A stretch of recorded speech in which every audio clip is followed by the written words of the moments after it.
Get your ears wrapped around the Golden State Media Concepts Basketball Podcast. All the scoop you need to know, from college basketball to the NBA and even March Madness. News of your rising stars, topics on and off the hardwood. This is the Golden State Media Concepts Basketball Podcast.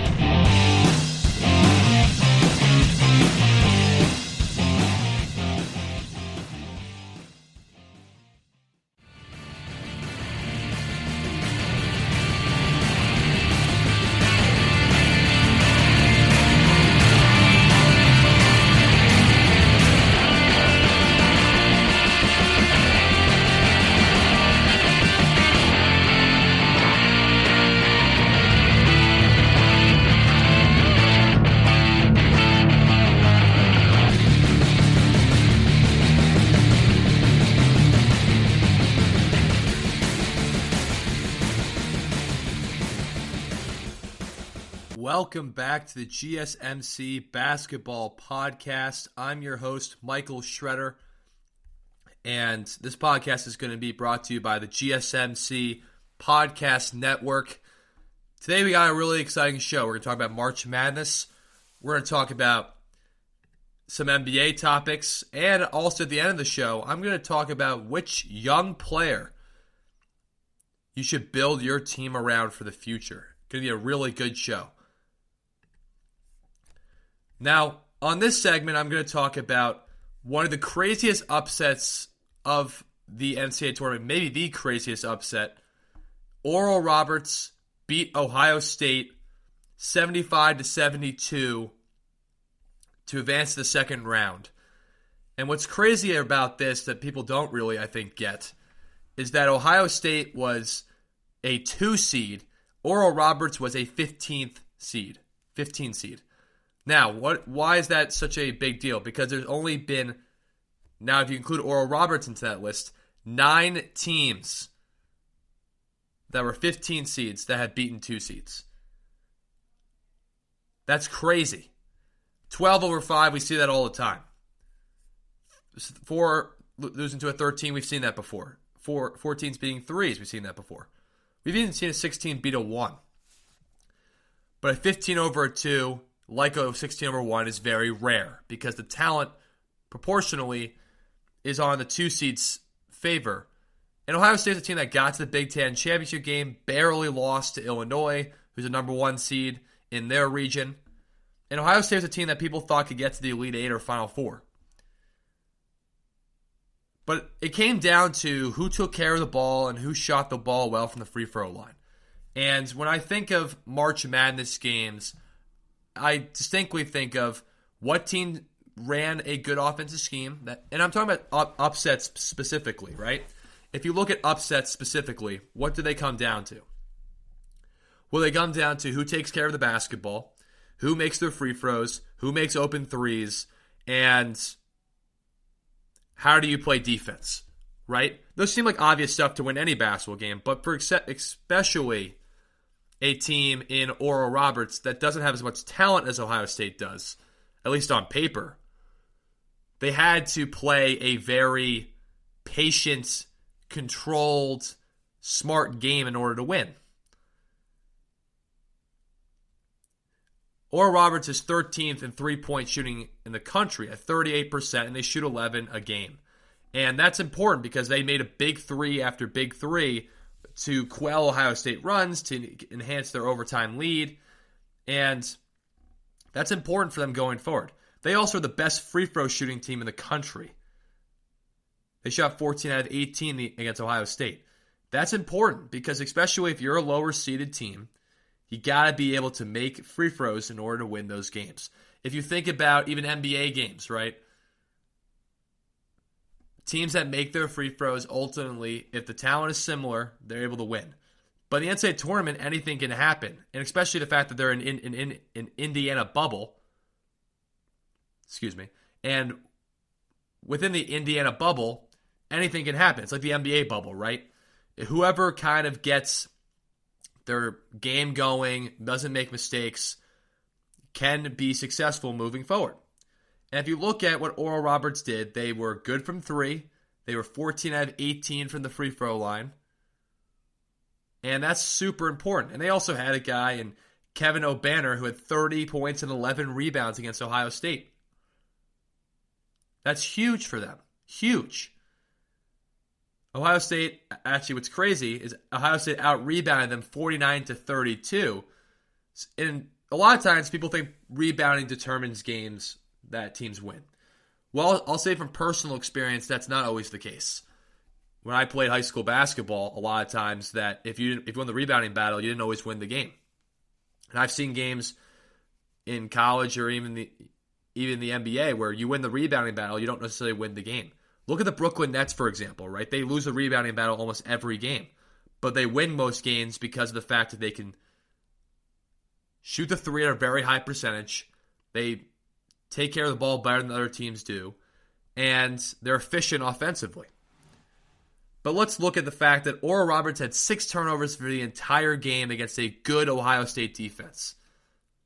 Ohio State had 16 turnovers, and Ohio State also shot 8 of 16 from the free throw line. Now, why do those turnovers occur? Why did Ohio State have so much more turnovers than a team like Oral Roberts? Well, it comes down to one simple fact, is that Oral Roberts knew what Ohio State was going to do offensively very well. Ohio State has a lot of guys who want to drive to the basket. E.J. Liddell's a guy who posts up on the block a lot. They doubled E.J. Liddell a lot. And look, it didn't really matter. He still had 23 and 14. But the point is that E.J. Liddell struggled a little bit because of turnovers, because that double team forced him to throw the ball quicker to cutters than he would have liked to. And since he's a sophomore, even though he's a patient player and a very good player, really improved from a year ago. The problem is it happens to a lot of big guys. You speed them up from what they normally play, and you make them make decisions that they normally wouldn't make because of the speed of how you're double teaming them. And that's why a lot of bigs struggle with double teams today. And that was a great scouting report by Oral Roberts and their head coach, Paul Mills. And it just shows you that if you have the right scheme, if you understand the team you're playing against tendencies, you have a great chance to win that game. A great chance. A great chance to win that game. Let's also look at the fact of a couple other things, right? Paul Mills is a disciple of Scott Drew. And if people do not know who Scott Drew is, you're missing out on one of the best coaches in the country. Scott Drew is the head coach of Baylor. And as a result of being a head coach at Baylor, his team right now is a number 1 seed. Last year, they were number 2 in the country. He's had successful team after successful team at Baylor. And he does it by having good guards, having athletic bigs, and even trying to mix up the style, playing smaller if they have to, and figuring out ways to win to reach the ultimate success they can. Now, that's also what Paul Mills is taking, right? He's taking a tough mentality. He's taking patience offensively, getting the right shot, getting in your playmakers' hands, and also optimizing the offensive opportunities for your team to be successful. Now, why is that important? Well, it seems obvious, right? You want to optimize your opportunities for your players to be successful because defenses are constantly going to be adjusting during the game. And especially if you're playing against a more athletic and more talented basketball team that Ohio State was entering this game. The thing is, you look at that and you say, okay, well, this is a great chance for us to really try to run our schemes correctly, understand how this defense is going to be playing us, because Ohio State plays very aggressive man-to-man defense. And for Ohio State, this is a bad loss, but this is also a learnable experience, right? Ohio State has some young guys in Dwayne Washington who struggled a little bit down the stretch. He only shot 7 of 21 from the game to get his 18 points. And while E.J. Liddell had 23 points and 14 rebounds, he did have some key turnovers that could have definitely swayed the game toward Ohio State's favor. And for these guys, it's just a learning experience. It's also a learning experience for their head coach, Coach Holmgren. And that's also just what's important for them going forward. It's just learn from these experiences. Learn from these experiences. And it also, what this teaches a lot of people is that you don't have to be a high seed to win games. If you look at what Oral Roberts does, they had ball movement, good three-point shooting, smart decisions from their point guards and their players, and when they have to make their free throws, they're the best free throw shooting team in the country. 13th in the country in three-point shooting, best in the country at free throw shooting. In an era that's three-point shooting dominant, that's why they win. It's why they won their conference tournament. And it also comes down to, again, matchups, how you're coached, the scheme you put in front, also how seriously a team takes you. So a lot of times teams come out flat because they think that they have the edge. I'm not saying that's what happened to Ohio State. I think Oral Roberts just outplayed them. And Oral Roberts made less mistakes. Because you can say, oh, we didn't come out ready to play.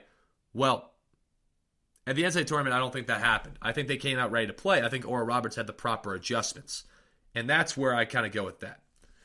Now, I think Oral Roberts has a great chance to beat Florida as well.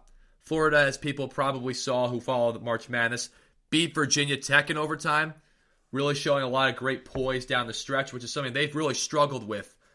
And it's been behind some people's criticism of Mike White because they've had some lack of discipline down the stretch.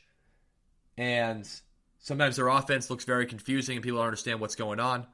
But they came together, beat a very good Virginia Tech team who I think was completely underseeded. I think they should have been a higher seed than they were.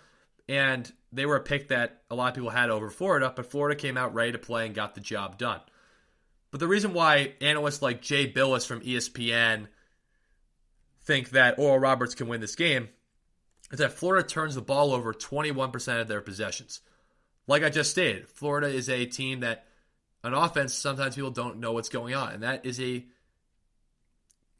combination of a few things. It's a combination to the fact that Florida does not have Keontae Johnson, who had a major heart issue that may cause him to collapse on the court. He's been out indefinitely since the game they had at Florida State in the non-conference. And you also look at the fact of Trey Mann has been very inconsistent. You know, he's a very good player. Colin Castleton has played very well this year, right? But he's not their go-to guy. And their thing is they turn the ball over too much, right? And you can blame Mike White for that, but also it comes down to the players understanding how to make smart decisions. But especially against Oral Roberts, a team that just beat Ohio State based on the fact that they made free throws and won the turnover battle, this is a good thing in their favor against a Florida team, that turns the ball over a lot. Like I just stated before, the NCAA tournament comes down to how well of an offense and defensive scheme you have. Yes, it comes down to talent and how talented your team is and what you can put on the floor. But it comes down to strictly a couple things. It comes down to free throw shooting, offensive and defensive scheme. Are you going to take care of the ball? Are you going to have the right defensive matchups? And are you going to be able to adjust and rotate properly in order to stop certain players from being successful? And Florida's a very good team, right? They're very talented, and they should be favored going into this game because they're the higher seed, right? But I think it ultimately comes down to what can Oral Roberts provide, and that is stability. They don't turn the ball over. They're a good three-point shooting team. They're smart offensively, and they make their free throws. Florida struggles in that area because Florida has a lot of talent but has struggled with it. That's why they're not, a fifth seed necessarily. They're a seventh seed. And they proved to get over that problem. But again, it ultimately comes down to what are they going to be able to bring, right? And this comes down to a lot of different things for teams like Oral Roberts, right? You see teams like Ohio win yesterday against Virginia. And why did they beat Virginia? Well, it was simple. Stability, good offense, great defensive schemes, holding a team like Virginia to 58 points. Abilene Christian beating Texas. What did that come down to? Stability, making timely shots, great defense. Texas scored 0 points for about 4 straight minutes at the end of that game until they made a 3 with about 40 seconds left. It's not rocket science. You have a good defensive scheme. You have good coaching. You are patient offensively. You make timely shots. You make your free throws. You don't turn the ball over. As a lower seed, you always got a chance because anything can happen. That's the good thing about this NCAA tournament. It's a difference between that and an NBA 7-game series. If Ohio State played Oral Roberts the next 10 times, Ohio State would probably win 10 of those games. They probably would. And that's ultimately what it comes down to. is how are you going to be able to adjust properly? And especially with an era of three-point shooting, you got to be able to hit threes, and you got to be able to create good offense to get those threes. Can't just be isolation all the time, because college coaches are good scouting savants. They're scouting savants, right? All these coaches who are in this tournament have got to displace by understanding the game, understanding what it takes to be a good team, especially these lower seed teams, right? Not being recognized, not having like these quad one wins that could get them a higher seed. And that's okay. That's why the NCAA tournament's always good for certain of these teams, because it all comes down to matchups. A reason why a team like Oregon State beats Tennessee is because Oregon State was hot from winning the Pac-12 tournament. They play great defense, and Tennessee is a team that struggles offensively, and Oregon State's a team that can score offensively. Bad matchups, right? It doesn't necessarily mean much about seeding at that point. It means a lot about, well, what are you going to be able to provide in terms of matchups and adjust on the fly? I think it comes down to that, to being that simple. And Oral Roberts is a team that does provide a lot of matchup issues because they're patient offensively. Pat Mills, being under a coach like Scott Drew, understands how to win, understands how to be smart, and understands how to get the most out of his players. I think that's what's ultimately important. And Florida's a team, look, everyone's going to say Florida is the better team. On paper, they are the better team, but so is Ohio State, right? And if we can take away anything, look at Florida Gulf Coast from a few years ago, right? They got a great run in the tournament because of how they were a matchup issue for teams. They were really athletic. They ran the court well. They could hit threes, right? Their bigs were big-time, fast-paced type of players. I'm not saying Oral Roberts necessarily is that, but Kevin O'Banner is an excellent player, and they got good guards who know how to take care of the basketball, run the offense effectively, and then get it into optimal offensive positions where they can get easy shots. It's not rocket science. People think that it's crazy when lower seeds beat the top seed. Now, it's most unlikely if a team's much more talented for that to happen. But ultimately, what it comes down to is just, like I've stated many times in this segment, the right patience and making sure that you have the certain scheme, making sure you have the certain approach that allows teams to be successful when they go against talented teams. David versus Goliath is a big time story that people say, it's a Bible story that people use to describe sports when a underdog wins, right? Underdog stories, right? David beating Goliath. No one expected it. That's why everyone loves underdog stories. That's why when Butler got to the NCAA tournament with a championship game with Gordon Hayward, everyone was rooting for them because they were the underdog. It's why it was crazy when a team like Loyola Chicago a couple years ago got to the NCAA tournament Final Four. Everyone was rooting for them because they're a Cinderella story. That's why these are not as unpredictable to me. These are not as surprising. Because if you look at it ultimately at the end of the day, it comes down to how they're coached and how they prepare in the matchups that they have. Right? It's why Ohio won yesterday. Ohio had Ben Vanderplas, who could dominate Sam Hauser down low. Jason Preston made great decisions. And it's the same thing with Oral Roberts, right? Kevin O'Banner was a matchup issue for Ohio State. And he had 30 and 11 as a result of that. Right, but Oral Roberts didn't turn over the basketball. They did get beat up on the glass a little bit, which is, again, is something that Florida will probably do to them as well. But if Florida turns the ball over a lot, it doesn't matter how many rebounds you get. It doesn't matter. And also, the problem for Ohio State, too, is E.J. Liddell having a great game. He faced some social media threats with profanity and slurs, which is obviously unacceptable and horrible for a college kid that's 19, 20 years old to face. And it required law enforcement for Ohio State. So the thing is, I hope that he can get through this. I hope he's safe. I hope he can learn from this experience. And I hope fans just understand that these are college kids, just to leave them alone. But I think what he can learn ultimately from this game is that he can provide better stability in terms of not turning the ball over as much.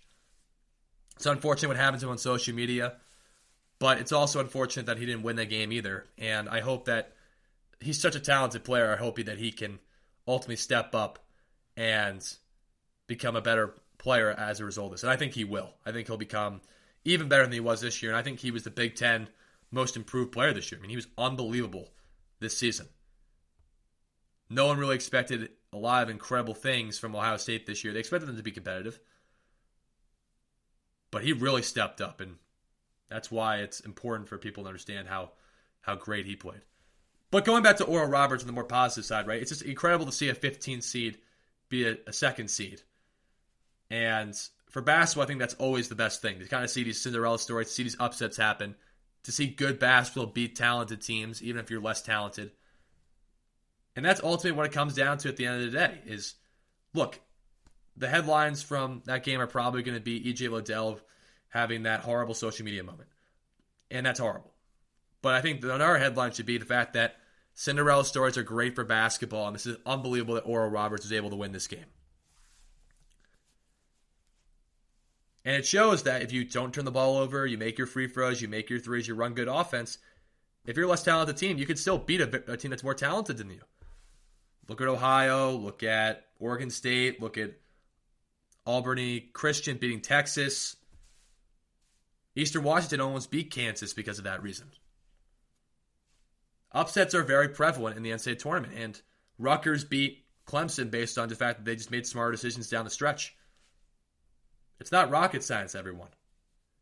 It's just what you can do to win games. And for Ohio State, they got to learn from this. They got to get better. The players got to be smarter down the stretch.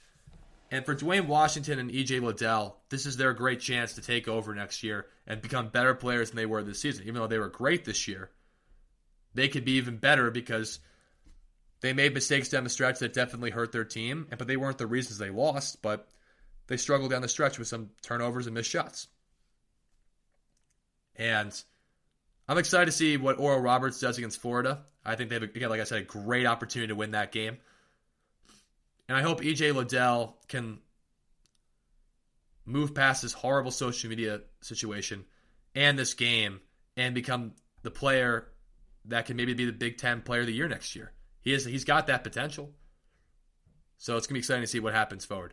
We're going to take a short break here, but when I come back, we're going to talk about the signing of P.J. Tucker to the Milwaukee Bucks, but also check out later in my show as I break down which young NBA player I would build my team around for the next 10 years. It'll be really exciting. So all that coming back up when we return. Are you looking for the very best NFL and college football podcast? Then check out the GSMC Football Podcast. Get the latest football news both on and off the field. From the NFL Draft to trades to the rumor mill to the NFL Combines. They got you covered. That's GSMCpodcast.com/football-podcast. Get updates on college rivalries, game day insights, and much, much more. It's football talk the way you want it. This show eats, sleeps, and breathes football. Don't forget to like them on Facebook and follow them on Twitter. Visit GSMCpodcast.com for more info.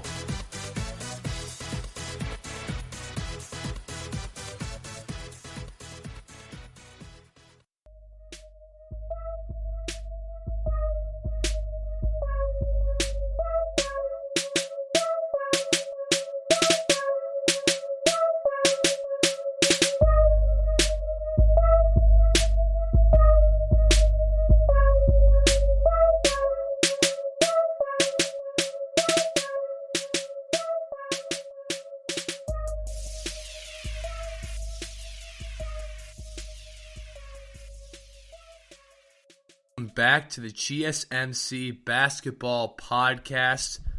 I'm your host, Michael Schroeder. And on my last segment, I talked about how crazy the Oral Roberts over Ohio State upset was. Talked about all the stuff that went on in that game. Also, just explaining how upsets happen for just particular reasons. And it also just boils down to which team makes the least amount of mistakes, runs a good offense, has good patience, all that kind of stuff. So it was a really great segment. But on this segment, I'm going to talk about P.J. Tucker going to the Milwaukee Bucks. This week I found out about P.J. Tucker going to the Milwaukee Bucks, and PJ Tucker is a guy who was very valuable to the Houston Rockets from 2017 through 2020. He was a guy that played about a small ball center who could guard multiple positions on the court and was able to just provide a sense of stability that Houston needed. He was really tough, could make open threes, and it was really amazing to see what he could bring to that team and the level of success he's had as a player. Playing in a Western Conference Finals, playing multiple Western Conference semifinal games. And again, he provides a huge impact to those teams. He's a guy who can defend multiple guys in the court, even though he's only 6'6". He's big, he's strong, he can make threes. He's just a really great glue guy for a lot of great teams. And Milwaukee got him. And Milwaukee had to give away DJ Augustine and DJ Wilson. Now, people are going to say the DJ Augustine deal is a big loss, right? Losing a guy as the backup point guard that could do a lot for you. But DJ Augustine was only averaging about 6 points a game.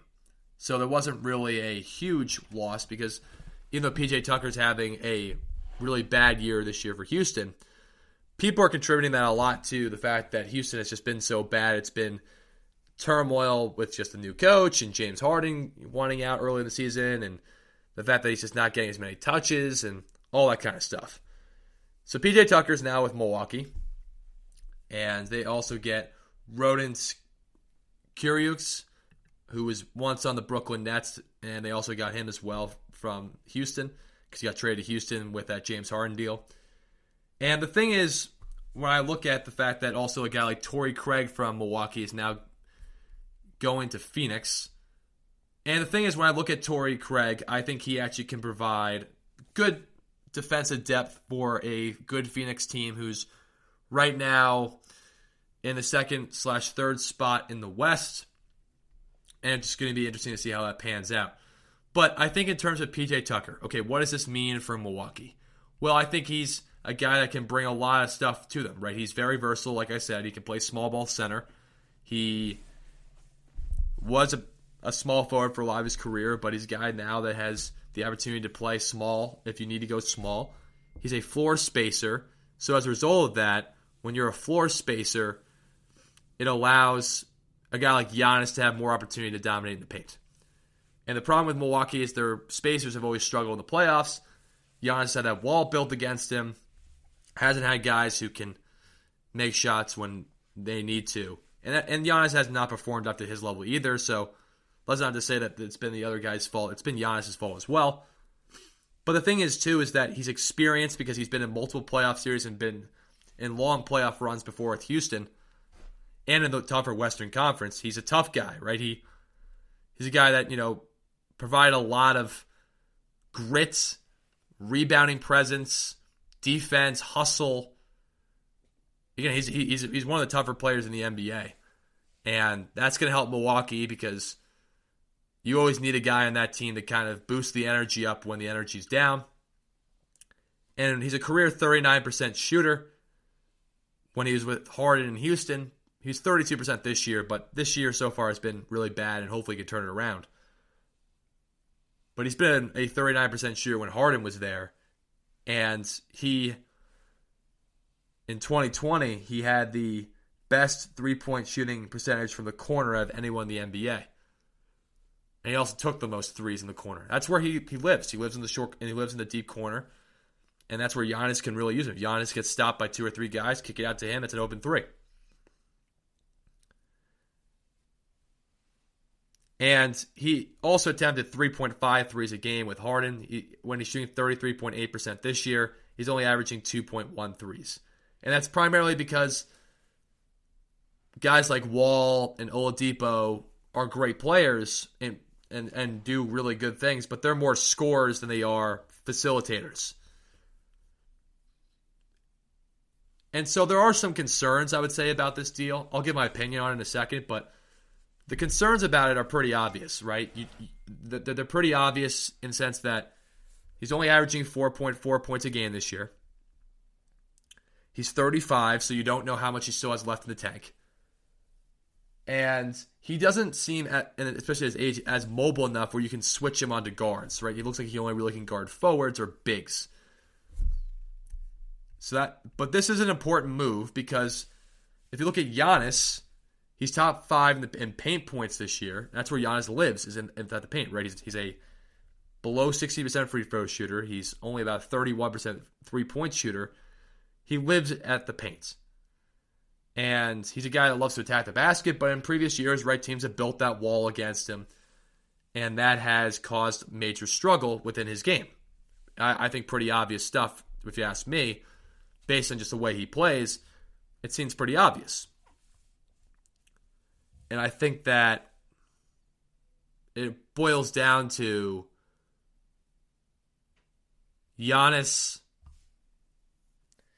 needs spacers because he's not a three-point shooter. And I don't really think he needs to be a three-point shooter. I think he needs to do what he does best, right? Attack the basket. But you need guys around him that are going to be able to space the court.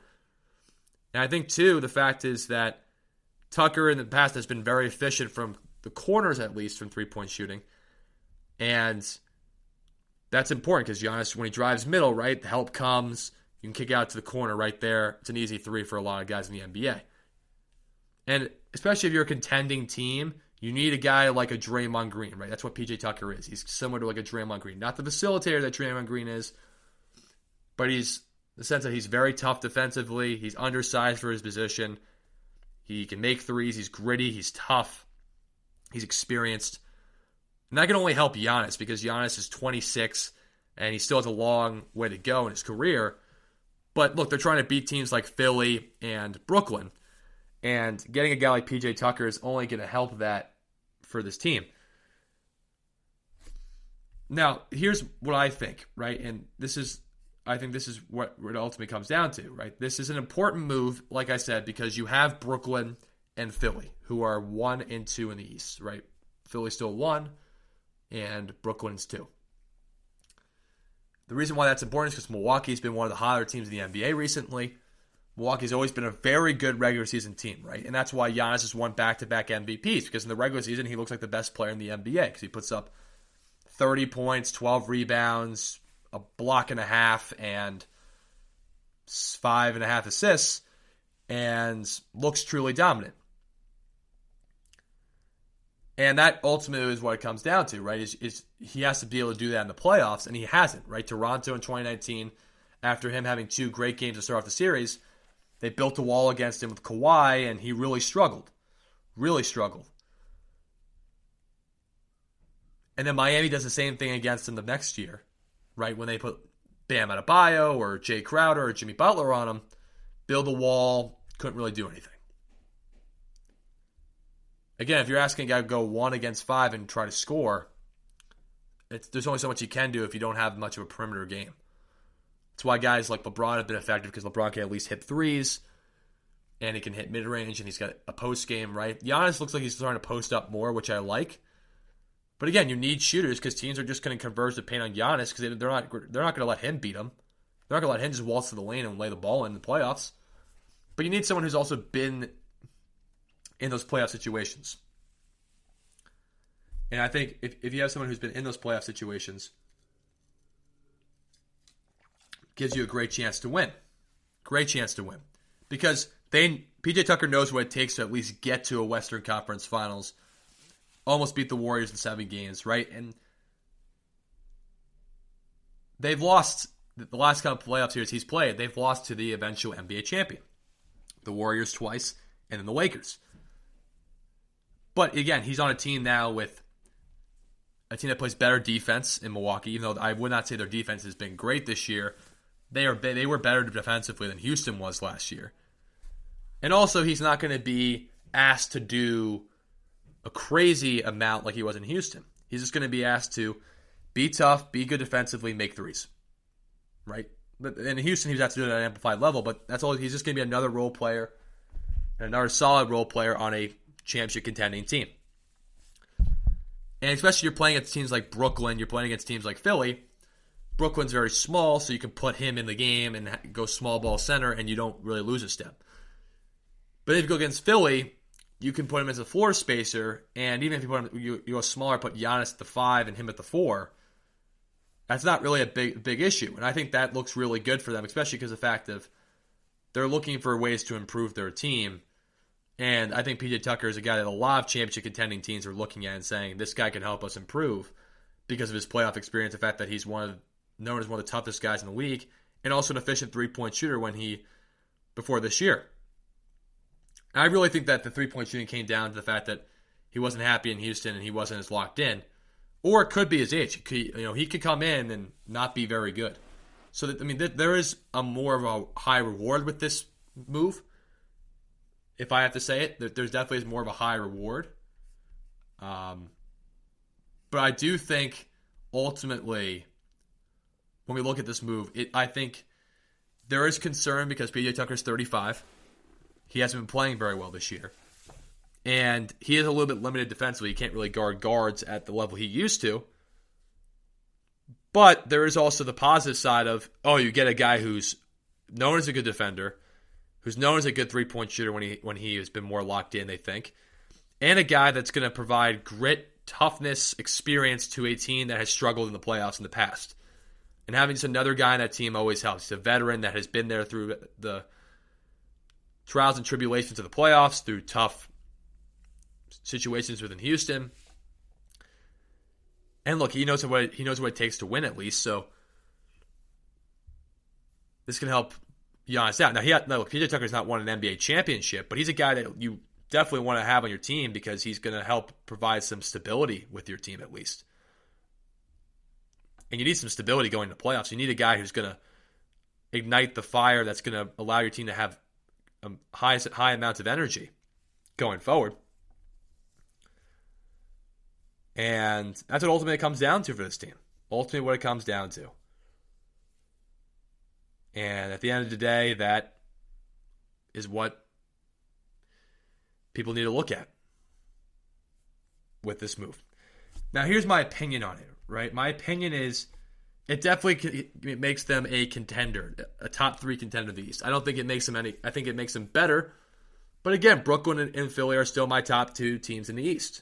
I think Milwaukee has shrunk the gap, though. And the reason why I still think Milwaukee is not as good as Philly or Brooklyn is because I think Brooklyn's much better offensively. And I think that Philly can just wall off Giannis again, and I don't know if I can trust those role players. Even if PJ Tucker comes in and gives you 7 points a game,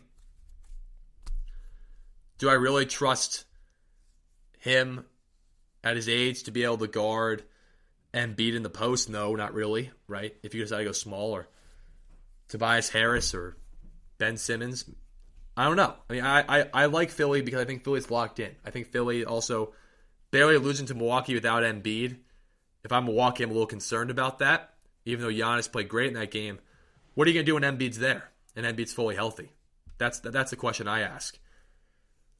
But I do think it has shrunk the gap because I think a guy in PJ Tucker has a lot of playoff experience. He's been successful in the playoffs. And he's competed in the tougher Western Conference, which always is going to be good when you go over to the East and have to compete for a championship. And especially right now, if they won the first round series, they would have to play Brooklyn. And I don't think Brooklyn has the defensive guys to stop Giannis, but you also need a guy who's going to be able to defend those other guys. PJ Tucker can help with that, but Brooklyn's so good offensively, it might be difficult. And I'm talking about Brooklyn if Brooklyn gets Kevin Durant back. Because Kevin Durant is just such a hard matchup issue. And that's why, even with this move, I don't know if they're better than Brooklyn or Philly. And in terms of just like, again, what does PJ Tucker bring to this team that they lack, right? They sometimes, I like Brook Lopez. He's a good player. But I think some of these guys lack a little bit of that grit and toughness. They don't really have that anymore. They don't have a grit glue guy on their team. They have a bunch of three-point shooters and guys who can block shots, but they don't really have a grit glue guy, right? Drew Holiday, I wouldn't consider that. Drew Holiday's a tough guy, but Drew Holiday's a star. He's not a grit glue guy. You always need that on a team, right? With the Lakers, that's Alex Caruso. Right? That's who it is. But if you also look at the fact of, well, okay, you got that grit glue guy in Alex Caruso. Last year, if I say who it was JaVale McGee or Dwight Howard, right? Those guys. For the Heat, it was Jay Crowder. I mean, Jimmy Butler was a star, but you have guys that you have to have those role players that are willing to do the little things to win games. Milwaukee hasn't always had those kind of players, and I think PJ Tucker brings that to the fold, and that can only help them get better from here. Only is going to help them get better. Only is going to help them improve. And that's ultimately where I see it going for this team. Right? They're going to get better from this. If PJ Tucker comes back and is the same player he once was. And again, there is a high risk, high reward from this, but it's only going to help Giannis in terms of feeling more comfortable going to the basket, because everyone wants Giannis to be a perimeter player. And look, I think adding a three-point shot won't hurt, but I think he also needs to be better on post-ups. I think he needs to operate more from the high post and get a 15-foot jump shot. Because all he really needs is a 15-foot jump shot, because if you have to at least respect that and respect his free throw shooting, imagine how much more dominant he would be, right? And I know he's working on it, and I know it's not really getting there for him right now, but he'll feel more confident going to the rim if he's got more spaces around him that he knows have been in playoff situations and can be trusted. And that's what ultimately comes down to. If you're a playoff team, you're a team that's fighting for an NBA championship, you need to trust the guys around you. That's why Giannis signed the contract, because he trusts Milwaukee and he trusts the guys around him. And this is only going to amplify his trust because he's getting a guy that's experienced in playoff situations, a guy that's experienced playing against some of the top players in big moments, right? He had to play against LeBron, Anthony Davis last year.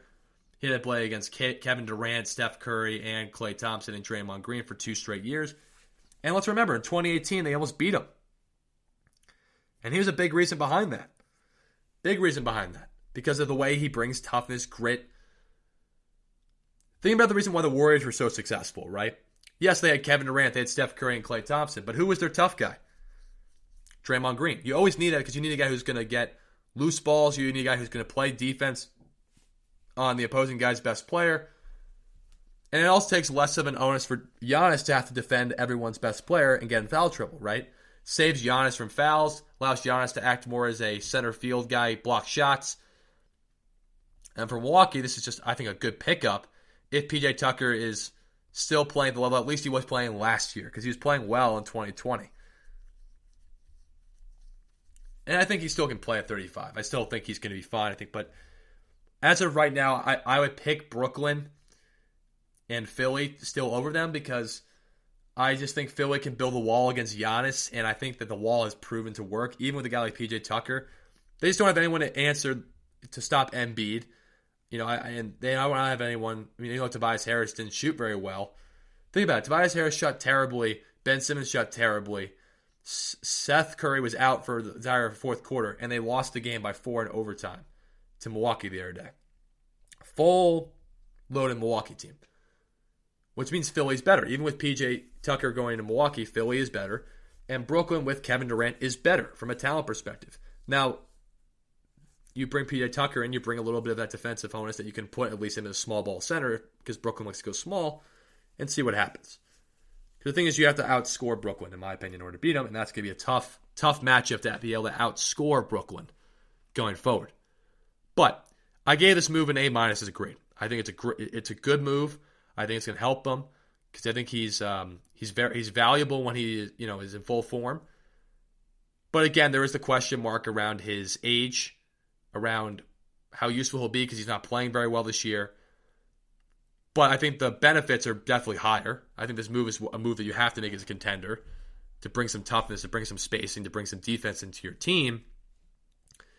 But like I said before, I don't think this is going to make them better than Brooklyn or Philly. Brooklyn and Philly are still my favorite 2 teams to come out of the East, because I think from a defensive perspective and from an offensive talent perspective, those teams are the 2 best.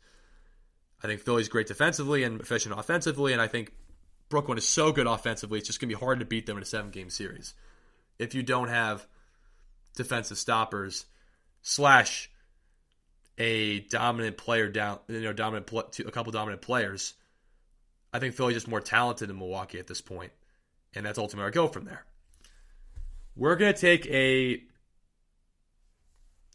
commercial break in a little bit, but the thing I want to wrap up with this segment on is just that when people think about these kind of deals, when they think about, okay, what does this mean for NBA teams? Well, you have to find players that are going to fit your team and that are going to fit your scheme. And I think PJ Tucker can kind of fit anywhere, where he's always asked us to play defense, rebound, be tough, and play defense. You need that guy in every team. And that's ultimately what it comes down to for Milwaukee. Are you going to be able to get the most out of this guy? And I think they will be able to, but I still think they're going to come up short in the playoffs. We're going to take a quick commercial break here, but when I come back, I'll be breaking down the Charlotte Hornets. And later on in the show, I will be breaking down which young player would I invest in 5 to 10 years down the road in the NBA. Should be a great next 2 segments. We'll be back on shortly. Tired of searching the vast jungle of podcasts? Now listen close and hear this out. There's a podcast network that covers just about everything that you've been searching. Hey! The Golden State Media Concepts Podcast Network is here. Nothing less than a podcast bliss with endless hours of podcast coverage. From news, sports, music, fashion, cooking, entertainment, fantasy, football, and so much more. So stop lurking around and go straight out to the Golden State Media Concepts Podcast Network. Guaranteed to fill that podcast itch. Whatever it may be. Visit us at www.gsmcpodcast.com. Follow us on Facebook and Twitter, and download us on iTunes, SoundCloud, and Google Play.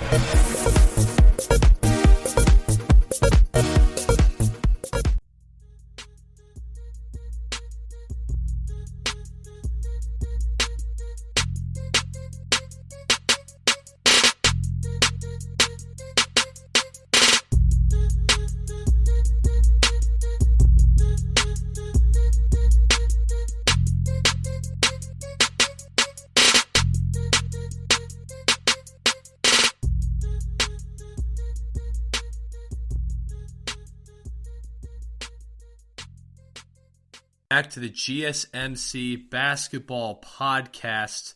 I'm your host, Michael Schroeder. And on my last segment, I talked about what the PJ Tucker deal to Milwaukee means for their team and also their contention status in the NBA Finals picture, and also just the Eastern Conference, because the Eastern Conference right now is a 3-horse race between them, Brooklyn, and Philly. And it'll be really interesting to see how that all unfolds. On this segment, though, I'm going to talk about the Charlotte Hornets. Yes, that's right, the Charlotte Hornets. A team that has been a major surprise in the East this year. And a team that I'm looking at and just saying, kudos to them for building the right culture and the certain right team. Now, look, they've lost 3 straight games recently. They're 7th in the East right now. But I think we ultimately have to look at them with more of a positive kind of mindset. Before this 3-game losing streak, they had won 5 out of 6, and at one point were 5th in the East. Now they lost to teams like the Lakers recently and the Clippers and all these kind of teams. But ultimately, when I look at the Charlotte Hornets, I think they're a very exciting group that if they make the playoffs will be fun to watch. And if you look at LaMelo Ball, he's been averaging 20 points or plus in his last 9 games, and he's been shooting 54% from the floor and about 54% from 3 and 51% from the floor. And a question mark behind LaMelo Ball was a couple things. Well, one, could he deal with the hype of being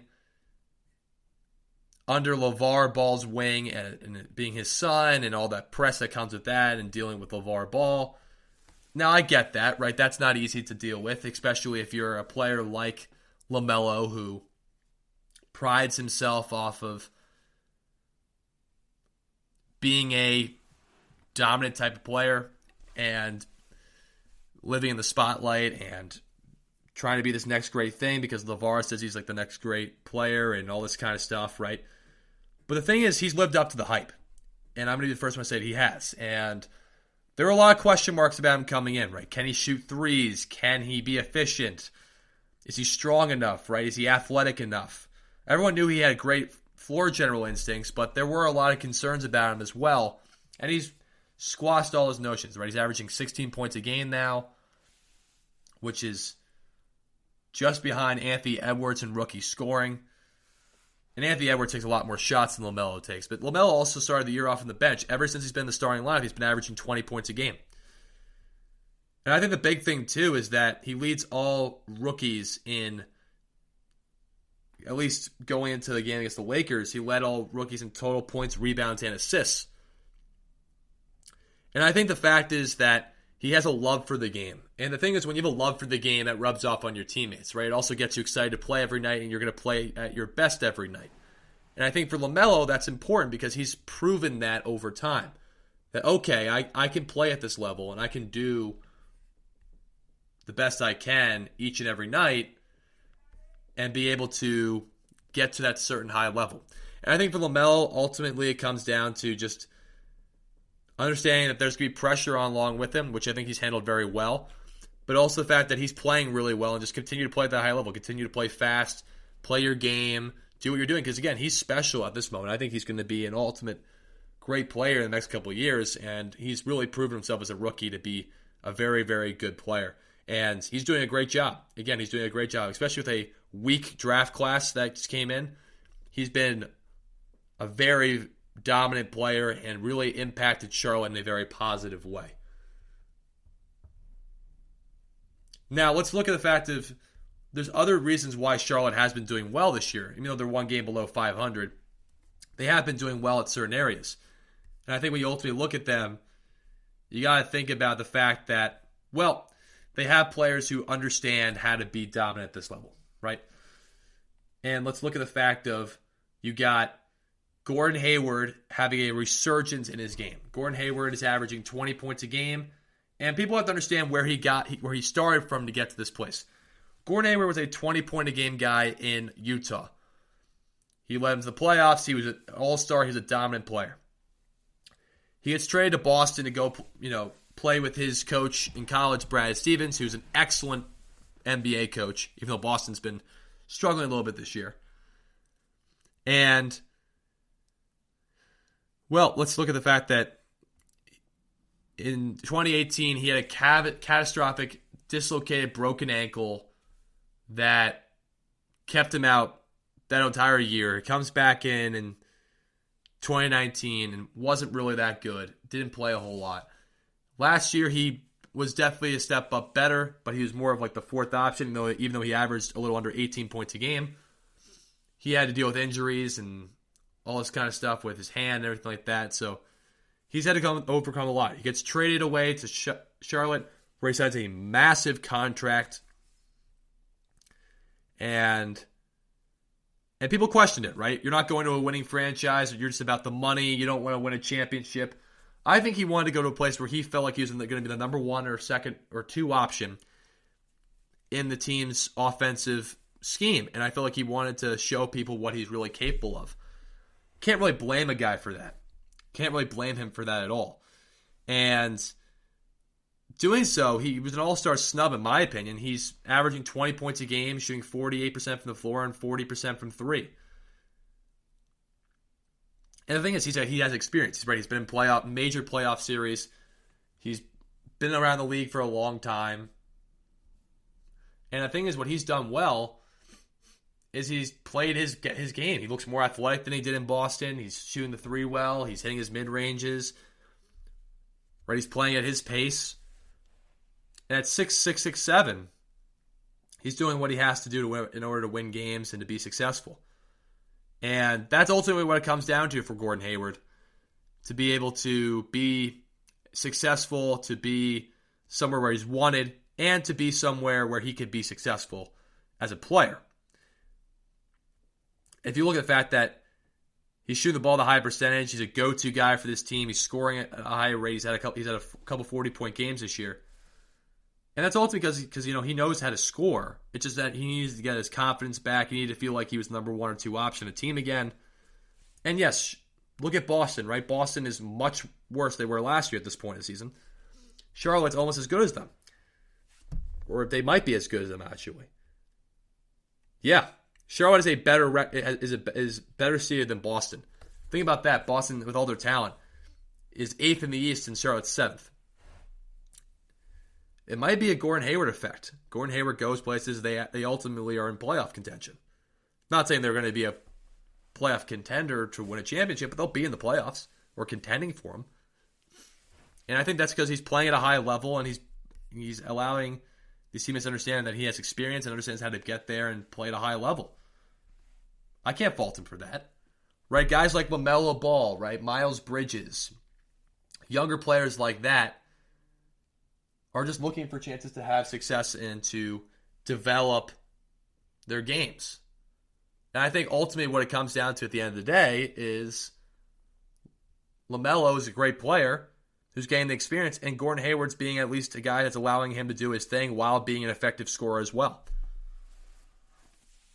And I think for Charlotte, they need to continue playing like this because even though they've lost a couple of games in a row, they played a difficult road stretch, right? They need to continue to trust their scheme, trust their players around them, and understand that Ball, Hayward, and Rozier are their 3 top players, and Ball might be their best player. He probably is, even though Hayward's playing great this year, and so is Rozier.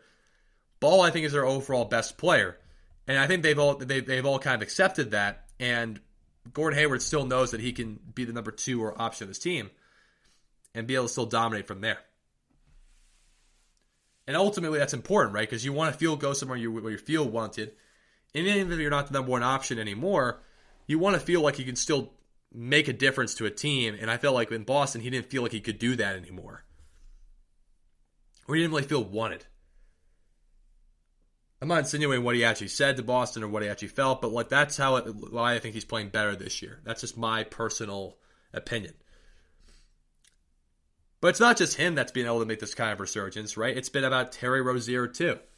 Terry Rozier is playing at a very high level. 20.5 points a game. And his high-level plays even had him in some trade talks with the Clippers. Sure, it doesn't look like they're going to give him away because I don't think they'd be foolish to, right? You have 3 guys on your team that are averaging 16 points or more who you can build around. You have good role players. You're an exciting team. You're on the right track. I don't think you get rid of one of your star players for small assets in return, especially because Rozier's young. If Rozier was an older player, I would get it, but he's a younger player. And the thing is, the reason why he's effective is because he can shoot. He's a creator. He's athletic. He can get by people, can hit threes. And he's a guy that can play off the ball, right? And allow LaMelo can do his thing. But then he also can create when he's got his opportunities. I think ultimately it's a really good fit for this squad and what they're able to do going forward. But we got to see how they ultimately go in this process and how things are going to transpire for them. But I think it's going to be interesting to see how things unfold, especially the way that in the trade talks. I don't think that nothing's going to really happen for Terry Rozier, but people saw what he did in Boston in 2018, right? Dominating playoff series, was one of the best players in that young Boston team that took LeBron to 7 games in the Eastern Conference Finals. Then the next year, Kyrie comes back. Terry Rozier is not the same player he once was. Then he gets shipped and traded to Charlotte.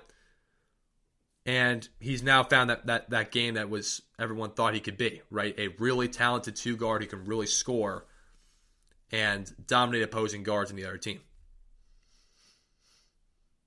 Right? He dominated guys like Eric Bledsoe in that playoff series back in 2018 when they played Milwaukee. And then the next year, he wasn't really a big factor in Boston. And as a result of that, now he's in Charlotte and he is dominating because he can create, and with Ball and Hayward, they have 3 guys who can create their own shot, and that really makes them effective. But it's not just the fact that, well,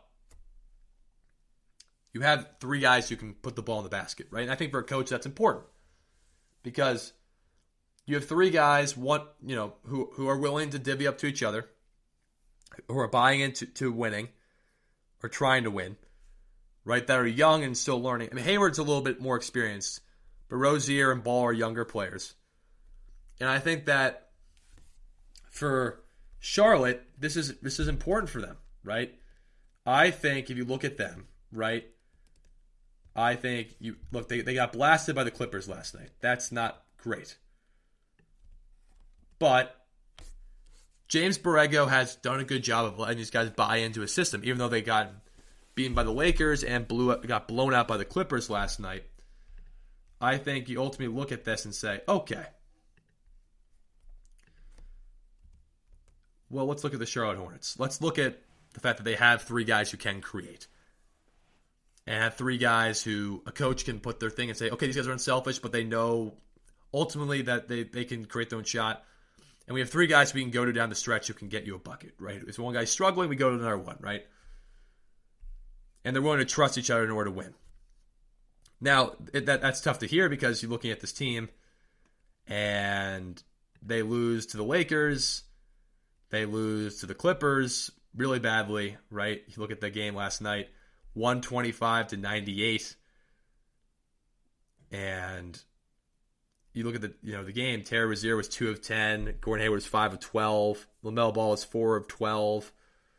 Miles Bridges was excellent last night, but that was a game that was just that's the problem with being young right now. And for them, they got to be focused on being more experienced, focus on actually coming out and playing with more forceful intent every night. But I think if you look at their supporting cast, you have guys like Devante Graham, who averages about between 12 and 13 points a game. You got Malik Monk, who averages 12 points a game. You got PJ Washington, who averages 12.4 points a game. Cody Zeller around 10 points a game. Miles Bridges a little over 10 points a game. And what these guys bring is different kind of skill sets. Devante Graham was in the contention for NBA Most Improved Player last year because he averaged about 18 points a game last year. And what he did really well was shoot off the dribble and use his creative handle. And because a lot of people didn't, he was undrafted. A lot of people didn't think he was going to be good when he came to the NBA because at Kansas, he looked like a good player, but looked a little undersized, and people didn't really know what he was going to be like. It's like similar to a guy, comparing to a guy like Fred VanVleet, right? Fred VanVleet struggled initially coming into the NBA because if you look at what's happened generally and what they're, and that kind of stuff, right? VanVleet's about 5'11". But he's been very successful because he can shoot the 3. He's strong, he's smart, and he knows what he's good at, and he works on his game every year and gets better. Well, Devante Graham is a guy off the bench that at least, or even when you start he's a starter, but he's another guy that can create his own shot, another guy that can hit threes for you and make things easier in LaMelo to dominate the game. Now, he's coming off the bench now. And he was only 2 of 6 last night with 11 points. But the thing is, that's really what he is. He's a 3-point shooter, right? He's a guy that, you can space out. You look at guys like Malik Monk, right? Malik Monk, 12.4 points a game. He shoots 41% from 3, right? You look at Devante Graham. He shoots 36% from 3. And you can tell by his field goal percentage being 36%. He shoots a lot of threes. And that's what the NBA is now. The NBA is a big 3-point shooting league. And look at guys like Miles Bridges, right? Miles Bridges shoots 50% from the floor and 38% from 3 and 90% from the free throw line.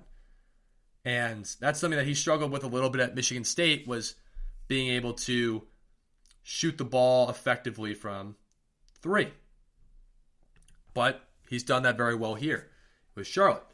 And then you look at the fact, they start guys like PJ Washington, who's another guy who struggled last night, but he's a guy that also, he's been averaging about 12 points in his career. He's a guy that can hit the 3, right? He's shooting 41% this year from 3 and 80% from the free throw line, which is a big improvement from a year ago. Even though he's shooting about the same overall percentage, he's made jumps. And that's what the thing with these supporting cast people don't understand is you got to make jumps in your game because you have star players around you that are going to get you open opportunities, and you got to get your game better every year because the NBA game is constantly evolving. It's constantly changing.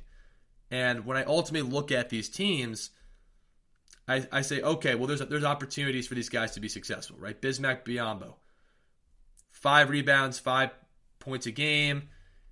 He's not a very good free throw shooter, but he shoots 56% from the floor. He does what he has to do, right? He rebounds, he runs the floor, he plays hard, and especially against a bigger Clippers team, you got to start him in the game, and he at least offers you some size. And that's ultimately very important.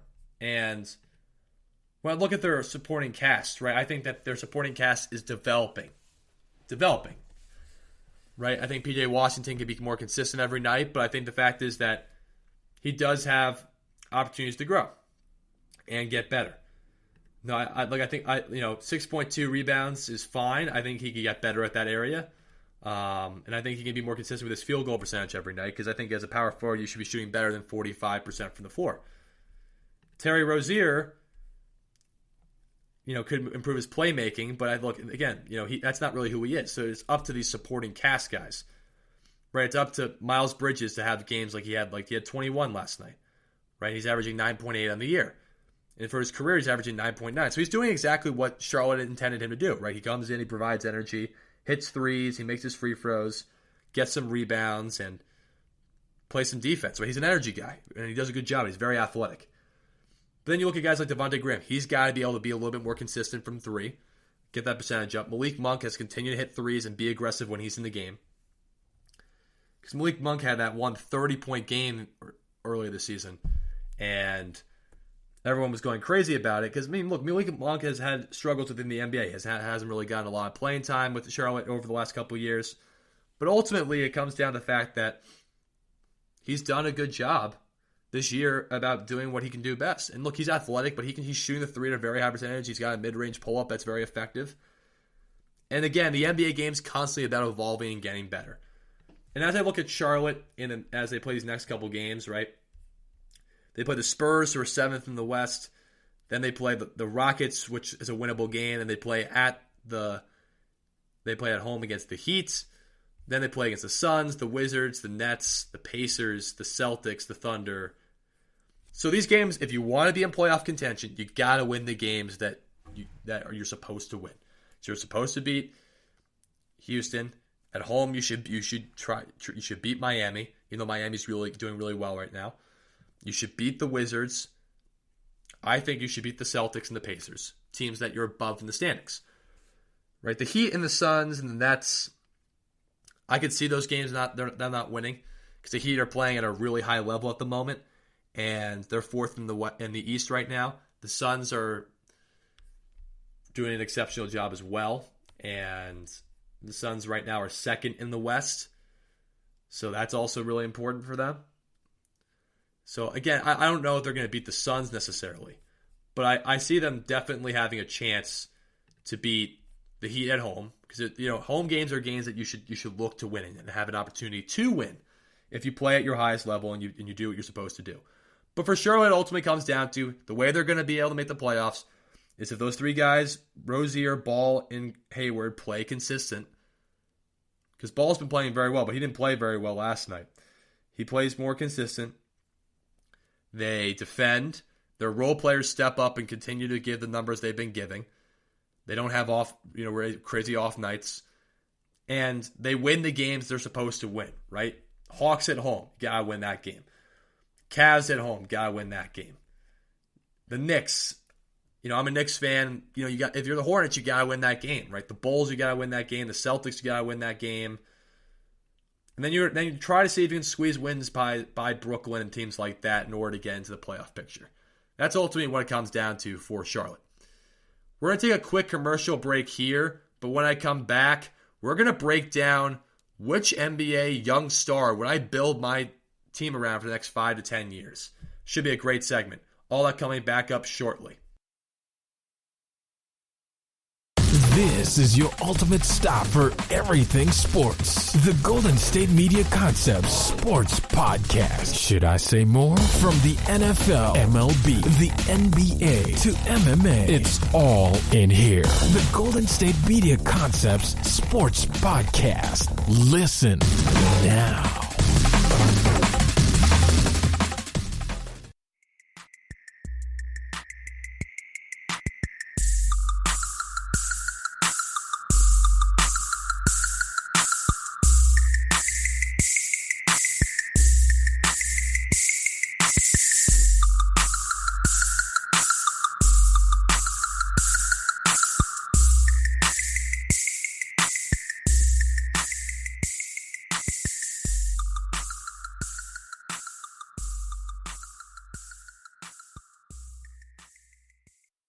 back to the GSMC Basketball Podcast, brought to you by the GSMC Podcast Network. I'm your host, Michael Schroeder, and on my last segment, I broke down the Charlotte Hornets and the success they've had this season. Even though they are one game below 500, they are still 7th in the East, which is pretty remarkable about a team that has been kind of in chaos recently. And it's been primarily because they have good supporting cast and 3 good players in LaMelo Ball, Gordon Hayward, and Terry Rozier that have been leading the charge in a way. But on this segment, I'm going to break down which of these 4 young players I would build my team around for the next 5 to 10 years. So the players are Giannis Antetokounmpo, Luka Doncic, Zion Williamson, Nicola Yokic. Now, this seems like a very easy one. Everyone would probably go with Giannis, right?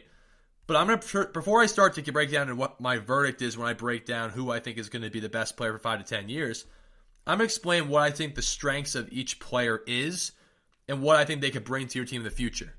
So for Giannis, it comes down to the fact that you're going to get 29, 12, and 5 and a block and a half because he plays good defense. He's a great rebounder, runs the floor incredibly, and he's so dominant in the paint because he can blow by a lot of guys and just get in the paint and dunk on you. And that's what he's so good at. And he's unselfish too, right? He's a guy that's a good leader of the team. Guys like him. He's coachable. All this kind of stuff, right? And you look at that and you say, okay, that makes a lot of sense. Luka Doncic gives you 28, 9, and 9. He gives you an efficient offense. He can attack you from anywhere in the court.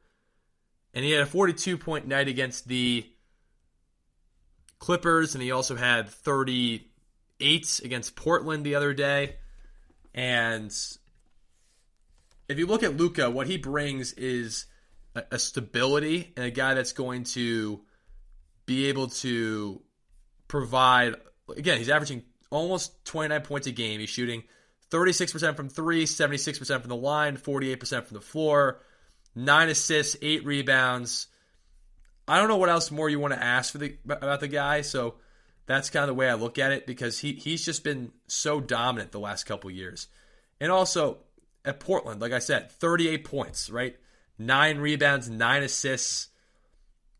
A truly exceptional game by him. He had 42 against the Clippers on the 17th of March. And the thing is, when I look at Luka, I say, okay, this is a guy that can bring your team to the playoffs because the last 2 years he's done that. Same thing, Giannis has done the same kind of thing. But Luka does it in a different way. He does it more from an offensive perspective, being able to score from all different areas. Zion Williamson is a guy that has the most paint points in the NBA. He's a guy that loves playing at a fast pace offensively. He's a guy that's unstoppable going to the basket. And they run him a lot of stuff. He's really easy to play with because he can do pick and roll sets very easily.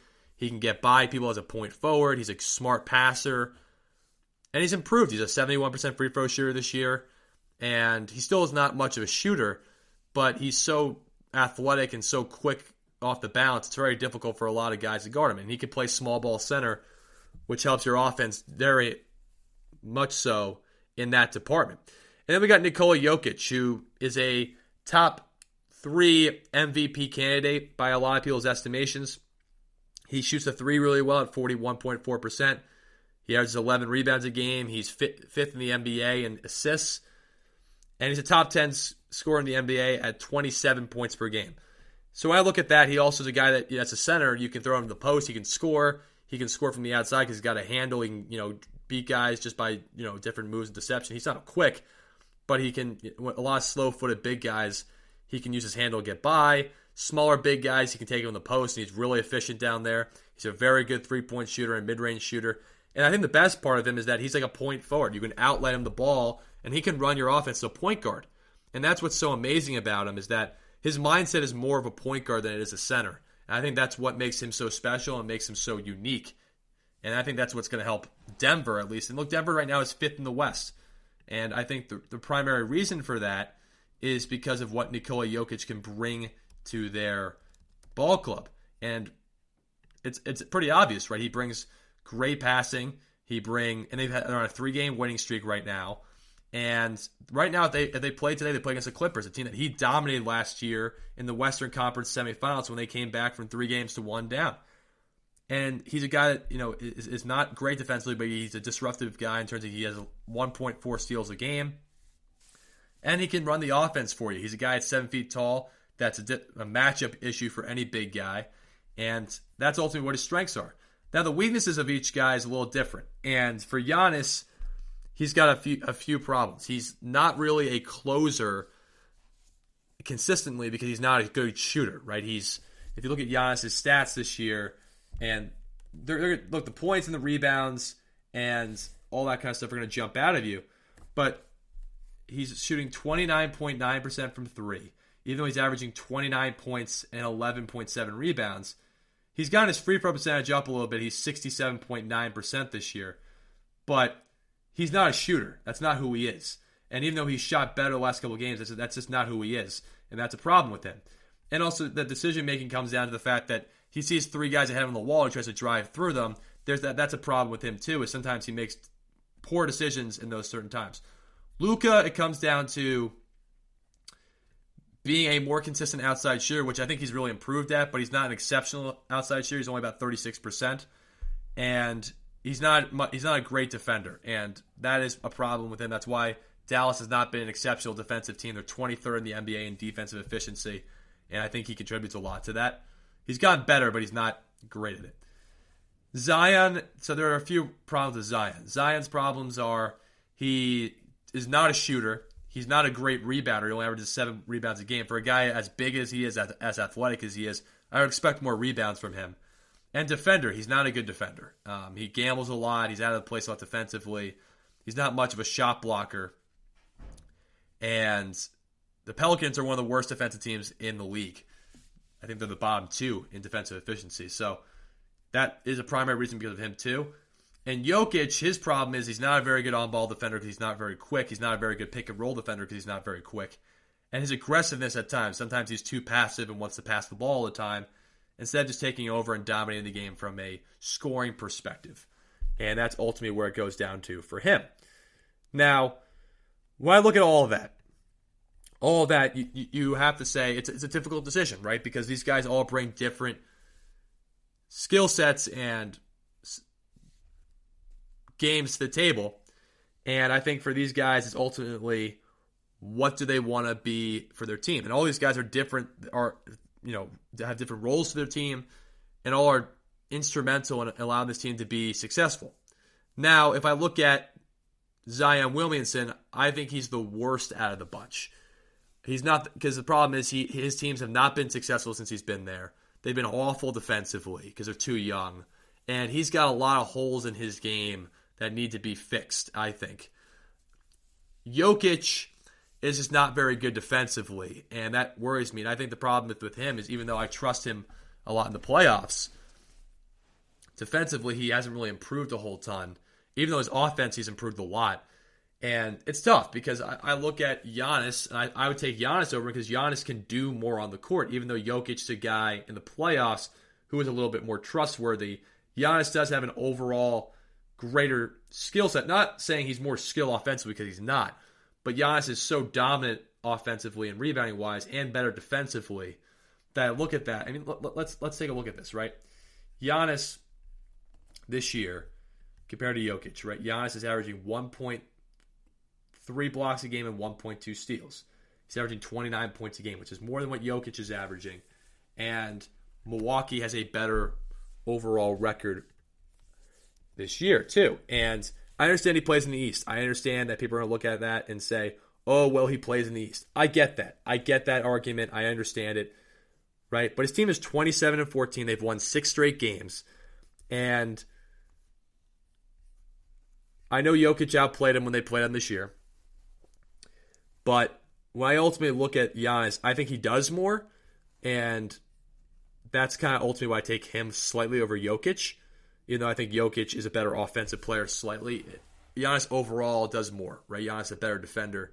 And offensively, they're not, I mean, Jokic is a little bit more skilled, but it's not, in terms of production, Giannis is better in the regular season at least. The guy I would take to run the team, though, would be Luka Doncic. And I don't even think it would be that difficult for me to say that because Luka is 22. He has less glaring holes in his game than a guy like Giannis or Jokic. Luka can do basically everything. And Luka's also a guy in the playoffs. Look, Jokic has proven a lot too, but Jokic in that Utah series wasn't that dominant. Luka was incredibly dominant against the Los Angeles Clippers. Incredibly dominant. And he had guys like Kawhi Leonard guarding him. The Clippers had no one really to guard Jokic. The Clippers were more designed to guard perimeter guys, and Luka torched them. He's still torching them to this day this year. And Luka is carrying a much less talented Dallas team. Denver's got Paul Millsap, Jamal Murray, Will Barton, Michael Porter Jr., who's been playing great recently. And who does Dallas have? They have Porzingis, who's not consistent all the time offensively, or not consistently healthy, and Tim Hardaway Jr., who's, again, inconsistent, more of a role player. You know, he can score, he's a role player.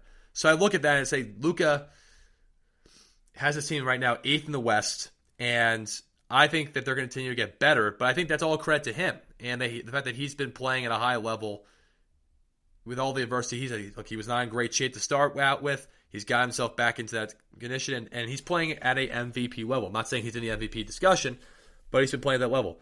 Also, the fact that he's gotten a better three-point shot, a better mid-range shot, he's gotten smarter and added more stuff to his game has allowed him, I think, to take off. And also the fact that he loves to create for others. When you play with him, you're going to instantly become a better player if you're a shooter because he's going to get you open shots.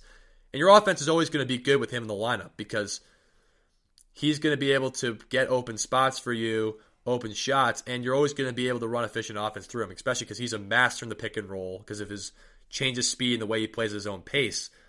And ultimately, when I look at that, I say that's a big reason why. And the thing is, he has gotten better defensively. He's not a great defender, but he has gotten better defensively. And I think that ultimately is the important thing to look at here, right? I look at his steals, right? He's averaging 1 steal this year, and he's averaging more blocks. And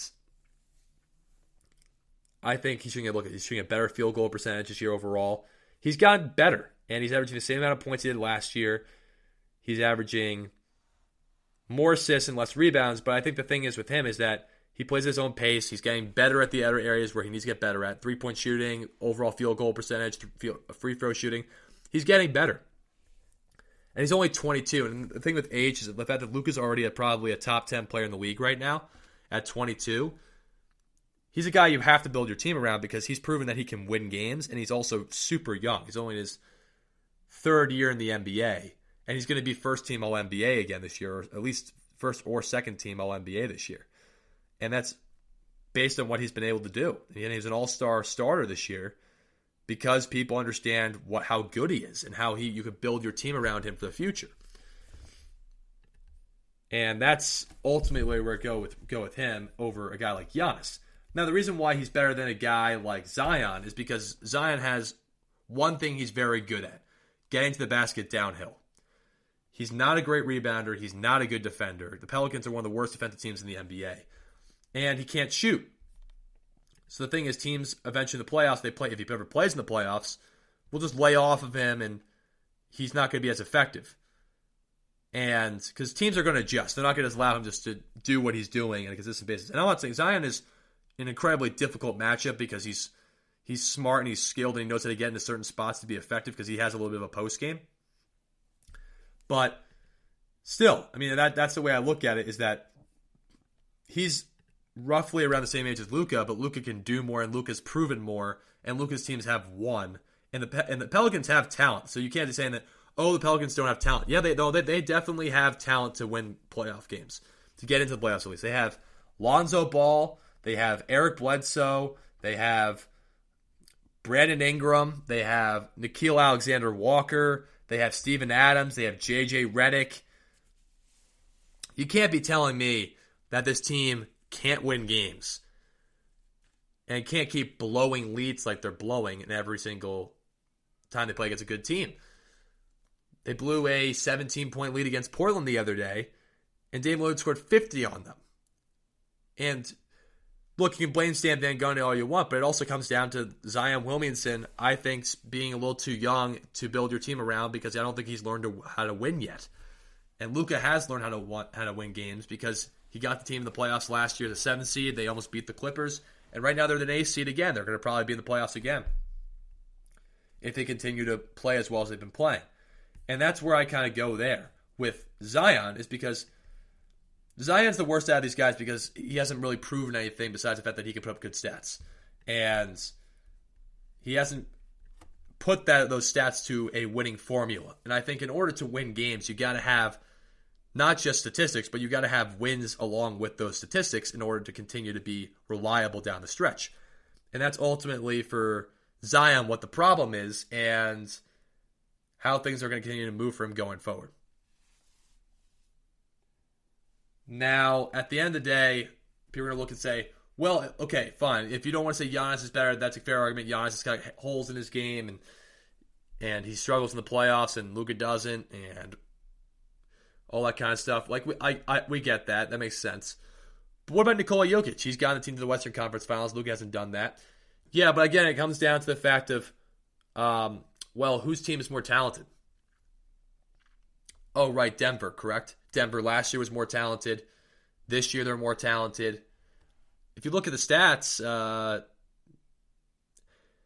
Doncic is better statistically. And even though the PER favors Jokic, Doncic has a worse team, and he's been pointing up 29, 8, and 9, and he has just been dominating. And the thing is also, that I look at age, right?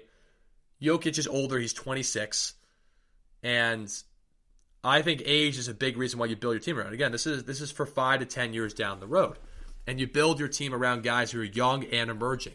Luka is getting better every year, and he's been so dominant. He's only 22 years old. He's not 27. And don't get me wrong, if Nikola Jokic was running my franchise as the main guy, I would be happy about it too. But the point I'm trying to make is that age is super important, and also what you bring to a team. Luka's teams are not as talented as the teams that Nikola Jokic has been on the last couple of years, and they've gotten to the playoffs anyway. And remember, last year in the playoffs, Jamal Murray was incredibly dominant in those playoffs too. It wasn't just Nikola Jokic. The reason they beat Utah was primarily because of Jamal Murray. They beat the Clippers because of Jamal Murray in Game 7. Nikola Jokic played great in that series as well. But Jamal Murray, the game that they beat the Lakers, it was really Jamal Murray. Jamal Murray had one of the greatest playoff runs we've ever seen. Nikola Jokic was unbelievable against the Clippers, but those other two series, Jamal Murray was better. Porzingis has never been better than Luka in any series they played so far as a duo. Now, look, it was only one series, I get that, but Luka dominated the Clippers. And if Porzingis stayed healthy and didn't get ejected in Game 1, they probably could have won that series. Maybe it shows you how overrated the Clippers actually are, but age is important. How you get your team there. The fact that Dallas had the best offense of all, except now Brooklyn will pass that, but they had the best offensive efficiency of all time last year. That's a credit to Luka Doncic. Yes, it's Rick Carlisle being a great coach, but Luka Doncic is just a guy that's a master in the pick and roll. He gets your team better. He plays at his own pace. He's easy to play with. He can take minimal talent and make them good. I'm not saying Jokic can't do that, but Jokic has always had more talent. Will Barton is better than Tim Hardaway Jr. Michael Porter Jr. is better than guys like Maxi Kleber and those guys for sure. Jamal Murray is, at least this season, playing a little bit better than Porzingis is playing and is more reliable than Porzingis in terms of health. So you look at all that and you're saying if Dallas and Denver, and for example, Dallas beat Denver this year because Luka Doncic played at a high level and beat them. Because he makes things easy for guys like Porzingis because all the attention he brings. And don't just sit there and say Nikola Jokic was the reason Denver got great run in the playoffs. No, Jamal Murray had that incredible run in the first round. Nikola Jokic was excellent against the Clippers, but Jamal Murray had 40 in that Game 7. And then against the Lakers, they lost, but both guys played pretty well, but they weren't. Jamal Murray was a little bit better in that series. Yeah, and I think that's the crazy thing about all of this is that all of these young players are very good. And I'm not saying you shouldn't build around any of these guys, but my guy to build around would be Luka Doncic. And it's not because I don't think, Giannis is better than Luka, right? But Luka's younger. Luka's has proven more in the playoffs in terms of statistic-wise. And he's in a tougher conference, and he's done more with less talent. And until Giannis gets a higher perimeter level jump shot, at least from 15 feet in a postgame, I can't say that right now because he's also older than Luka. That's the big thing because Giannis is close. But Giannis has too many skill deficiencies that do worry me as I progress to the future. And if my team wants to win, look, Giannis is going to give me an incredible effort, but I trust Luka more because Luka has less skill deficiencies and he's done well in big moments before so far in his really young career. But again, it's close. Zion Williamson, I think, just needs to get better defensively. His team, I need to see more promise out of that team. I need to see them develop better for me to start getting a little bit more excited about what they can bring to the table. But again, if you argued with me that it was Giannis is the better player, you have a good argument there. It's just I think Luka's younger. I think he's proven a little bit more in the playoffs in terms of just being a little bit more consistent because people would say, okay, Giannis got to the Eastern Conference Finals. That's true, but he also got bounced in the Eastern Conference semifinals last year in 5 games. And remember, the Western Conference is a lot better than the Eastern Conference. It just is. The A seed in the West is 21-19 this year, which would be the 4th seed in the East. So if people saying that, Giannis gone farther, well, again, Giannis plays in the Eastern Conference. That is a big difference. The Eastern Conference is not bad, but the Western Conference is just loaded. And that is just a major difference that people I don't think understand. So, at the end of the day, I would take Luka Doncic to be the guy I build my team around for the next 5 to 10 years because of his age and the way he's just proven himself as a player, getting better every year. That concludes the basketball podcast brought to you by the GSMC Podcast Network. I want to appreciate you guys for tuning in, and I encourage you guys to subscribe to us on social media and also just follow us on social media and subscribe to our podcast channels and all that kind of stuff, right? And just check into our content daily. We really appreciate you guys checking in with this podcast. I'm Michael Schroeder, and thank you for tuning into the GSMC Basketball Podcast. You've been listening to the Golden State Media Concepts Basketball Podcast, part of the Golden State Media Concepts Podcast Network. You can find this show and others like it at www.gsmcpodcast.com. Download our podcast on iTunes, Stitcher, SoundCloud, and Google Play. Just type in GSMC to find all the shows from the Golden State Media Concepts Podcast Network. From movies to music, from sports to entertainment, and even weird news. You can also follow us on Twitter and on Facebook. Thank you, and we hope you have enjoyed today's program.